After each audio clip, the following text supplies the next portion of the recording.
Video করবো না তোমার? তুমি ভিডিও করলে কি মন খারাপ করো? তোমার তো সুন্দর লাগতেছে, যে সুন্দর একটা গেঞ্জি গায়ে দিছো, তোমার হেয়ার কাটটা অনেক সুন্দর। আগের মতো নাই না? হ্যাঁ আচ্ছা, এই যে পিছনে 4-5 জন ওনারা ওই ইয়েটা করে না, টুকটাক কাজ করে। হ্যাঁ ওনারা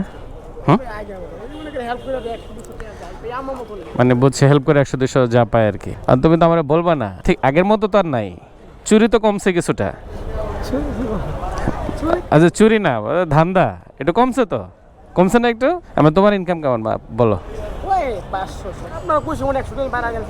না? তোমাগুলো আমার খুব দুঃখ লাগে বুঝছো। আগে তো মনে করো মানুষ এখানে ঢুকতেই ভয় পাইতো। ওরা কারে ফলো করে, কারে দেখা পলে যায়। হ্যাঁ শোনো কথা শোনো। কোন বড় স্যার? তোমার ভয় কি? তোমার আগে ধরে জেল দিছে বন্ধু 2-1 বার। হ্যাঁ এরকম কয়জন আছে ভাই এরকম এই ভিতরে?